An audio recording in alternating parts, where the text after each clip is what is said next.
جو انسان اچھا پیروکار نہیں بن سکتا وہ اچھا رہنما بھی نہیں بن سکتا۔ روح کی عظمت سادگی اور خلوص میں ہے۔ ہنسی ایک جسمانی ورزش ہے جو صحت کے لیے قیمتی ہے۔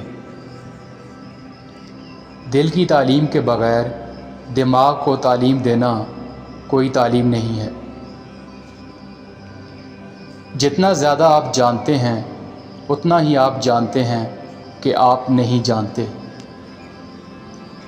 اچھائی یا برائی کے بارے میں ہماری رائے نہیں، بلکہ اچھائی یا برائی کا انتخاب ہمارے کردار کا تعین کرتا ہے۔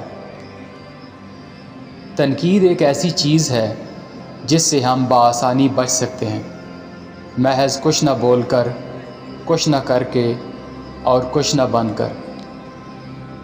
آپ جو کچھ بھی کرتے ہیں اس کا 95% عادت کا نتیجہ ہے۔ ایک ایسا مقام جہاں پر آپ کی قدرتی خوبیاں، ہنر اور صلاحیتیں انسانی ضرورت کو پورا کرتی ہیں، وہاں آپ کو اپنی زندگی کے مقصد کا علم ہو جائے گا۔ عدم مساوات کی بدترین شکل غیر مساوی چیزوں کو مساوی بنانے کی کوشش کرنا ہے۔ اعلیٰ دماغ انسان کو لوگوں کی سوچ اور رائے سے زیادہ سچائی کی پرواہ کرنی چاہیے۔ شک حکمت کی ابتدا ہے۔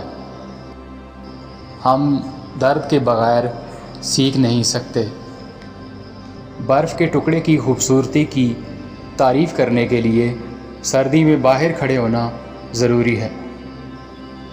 ہمت وہ پہلی خوبی ہے جو باقی تمام خوبیوں کو ممکن بناتی ہے۔ کمزور ہمیشہ انصاف اور مساوات کے لیے فکر مند رہتے ہیں، جبکہ مضبوط ان دونوں کا لحاظ نہیں کرتے۔ بہترین زندگی وہی ہے جس میں ہم کسی مقصد کے لیے جد و جہد کر رہے ہوں۔